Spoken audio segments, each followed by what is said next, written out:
So one of the reasons I believe that I've been able to be so successful is because during the years where we had, fierce competition from other shows and other people, I would always say to my producers, you can't run their race, you can only run yours. And you really can only run what you're doing. You can't even worry about your own fellow producers. You can only run your own race. That lesson that Glinda the Good Witch gives to the Wicked Witch of the West when she says, go away, you have no power here, that's a powerful lesson.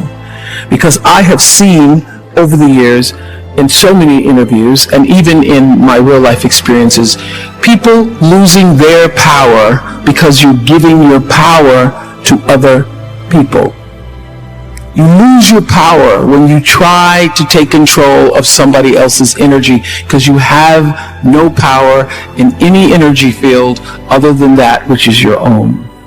And your real job in life is to figure out how do you master your field. How do you do that?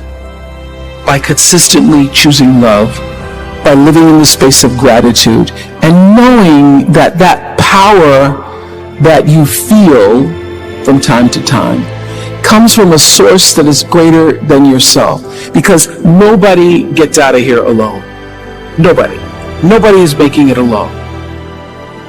And when you are trusting when you are afraid, when you are sad, when you are unable to make a decision, when you are challenged, when you are moving in the direction of all that which is fearful, it's because you're trusting in your own power.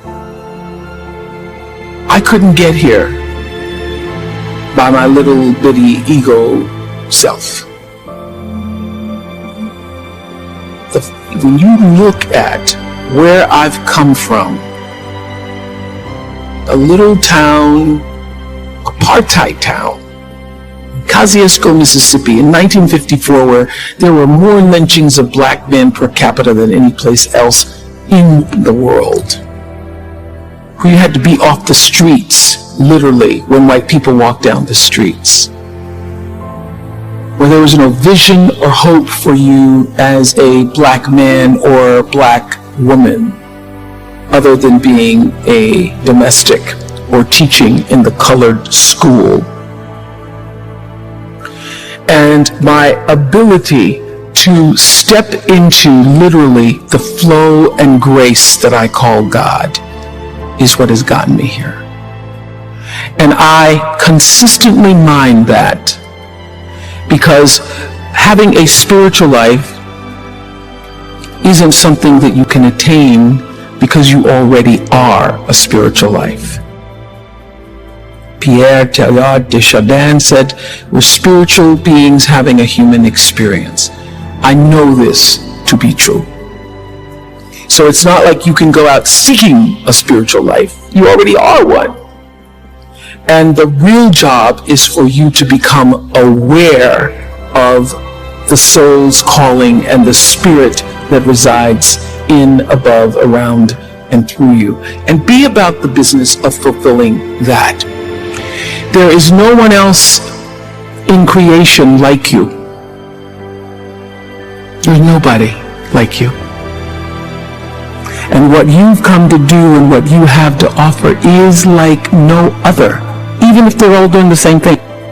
There is no real doing in the world without being first. For me, being, your presence, your connection to yourself and that which is greater than yourself is far more important than what you do, but also is the thing that fuels what you do. And I know that one of the things that is so important for what happens here at the graduate school is that you have leaders who are self-actualized and understand what your contribution to change the world can be. You can only do that if you know yourself. You can only do that you cannot do it unless you take the time to actually know who you are and why you are here. Now, I happen to know for sure that every human being comes called, and that the calling goes beyond the definition of what your job is. There's an innate, supreme moment of destiny for everybody. And that's why when I was in Baltimore, I could feel this isn't it. And then in Chicago, after 25 years of success on the show, I started to feel this isn't it. There's something more that's calling me to what is the supreme moment. And everybody has that. And you cannot fulfill it unless you have a level of self-awareness, to be connected to what is the inner voice or the instinct. I call it your emotional GPS system that allows you to make the best decisions for yourself. And every decision that has profited me has come from me listening to that inner voice first. And every time I've gotten into a situation where I was in trouble, it's because I didn't listen to it. I overrode that voice, that instinct with my own head, my own thinking. I tried to rationalize it. I tried to tell myself, but okay, you're gonna make a lot of money. Oh no. And so I sit here profitable, successful by all the definitions of the world. But what really resonates deeply with me is that I live a fantastic life. My inner life is really intact. I live from the inside out. And so everything that I have because I let it be fueled by who I am and what I realize my contributions to the planet. And what my real contribution is, it looks like I was a talk show host. It looks like, I'm in the movies. It looks like, I have a network. But my real contribution, the reason why I'm here, is to help connect people to themselves and the higher ideas of consciousness. I'm here to help raise consciousness. I live by the third law of motion in physics. For every action, there's an equal and opposite reaction. That is my religion. I know that what I'm thinking and therefore going to act on is going to come back to me in a circular motion, just like gravity, like what goes up comes down. And so what also propels the action is the intention. So I don't do anything without being fully clear about why I intend to do it, because the intention is going to determine the reaction, the result, or the consequence. In every circumstance, I don't care what it is. Everything is fueled that comes from me really wanting to be a better person on earth. And this is what I know to be true. One of the reasons why I live such a fantastic life is because I pay attention. I pay attention to my life. And your life is your greatest teacher. Every single thing that's happening to you, every day, your joys, your sadnesses, your challenges, your worries, everything is happening to bring you closer to in here. Everything is trying to take you home to yourself. And when you're at home with yourself, when you're solidly there, connected to whatever you call creation, even if you don't call it anything, connected to an energy force that has unlimited power for you. You can connect to that. You are your best. One of my greatest lessons came from a guy who wrote a book called Seed of the Soul. I was doing it on the show, and I started talking this consciousness, spiritual talk, 2 months after I started the show. And my producers were all be like, oh God, there she goes again. But I knew that even though masses of people were not tuning in for that the whole purpose of that platform was to try to lift people up. And now I have a network and I can articulate what it is I'm trying to do. I'm trying to bring little pieces of light into people's lives. Because what is my job? My job is not to be an interviewer. My job is not to be a talk show host or just to own a network. I am here to raise the level of consciousness, to connect people to ideas and stories so that they can see themselves and live better lives. How do you change a person's life? I had, prior to starting my school in South Africa, I had this big idea that I was going to, that I was going to take all 100 families out of the projects, green, and I was going to give them a new life, and I was going to buy them homes and stuff. And that did not work. It failed miserably. I had a big sister program that I started, failed miserably. So I realized that for me, first of all, I realized you don't change, as you all are recognizing through the SEED program, you first have to change the way a person thinks and sees themselves. So you've got to create a sense of aspiration, a sense of hopefulness, so a person can begin to even have a vision for a better life. And if you can't connect to that, then you lose. You lose and they lose. And it's just money after money after money. So for me, it's using my philanthropy to do what I have found to be enormously helpful. The light in my life was education. So for me, in the beginning, when I started to make money, especially when it's published, everybody and their brother, and then you've got to make a decision. Am I going to do what everybody else wants me to do? Or am I going to be led by who I really am? And I learned, as will happen to anybody who's successful in your family, people start treating you like the First National Bank, and you've got to decide. You've got to draw the boundaries yourself and decide how are you going to use your money, your talent, your time in such a way that it's going to serve you first, because if it doesn't allow you to be filled up, then you get depleted. So my decisions are now emotional and logical, meaning I choose education, but I do it in such a way that's actually going to benefit the person that I'm serving. And it's not just, I want to help people. When people show you who they are, believe them the first time. Live your life from a point of view of truth, and you will survive everything. Everything. I believe even death. You will survive everything if you can live your life from a point of view of truth. That took me a while to get, pretending to be something I wasn't, wanting to be somebody I couldn't, but understanding deep inside myself when I was willing to listen that my own truth, and only my own truth, could set me free. Turn your wounds into wisdom. You will be wounded many times in your life. You'll make mistakes. Some people will call them failures. But I have learned that failure is really God's way of saying, excuse me, you're moving in the wrong direction. I remember being taken off the air in Baltimore, being told that I was no longer being fit for television and that I could not anchor the news because I used to go out on the stories. And my own truth was, even though I'm not a weeper, I would cry for the people in the stories, and which really wasn't very effective as a news reporter, to be covering a fire. And it wasn't until I was demoted as a on-air anchor woman and thrown into the talk show arena to get rid of me that I allowed my own truth to come through. And the first day I was on the air doing my first talk show back in 1978, it felt like breathing, which is what your true passion should feel like. It should be so natural to you. And so I took what had been a mistake, what had been perceived as a failure with my career as an anchor woman in the news business, and turned it into a talk show career that's done okay for me. Be grateful.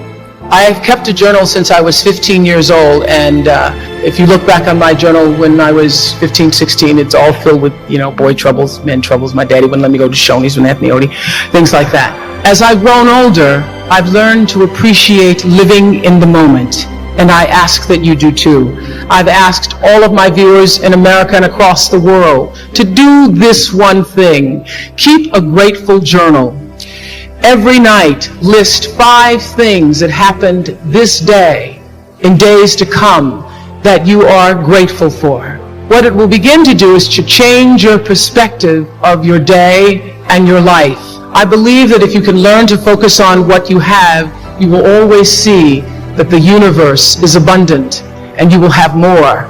If you concentrate and focus in your life on what you don't have, you will never have enough. Be grateful. Keep a journal. Create the highest, grandest vision possible for your life, because you become what you believe. When I was a little girl, Mississippi, growing up on the farm, only buckwheat as a role model, watching my grandmother boil clothes in a big iron pot through the screen door because we didn't have a washing machine and made everything we had. I watched her and realized somehow inside myself and the spirit of myself that although this was segregated Mississippi and I was colored and female, that my life could be bigger, greater than what I saw.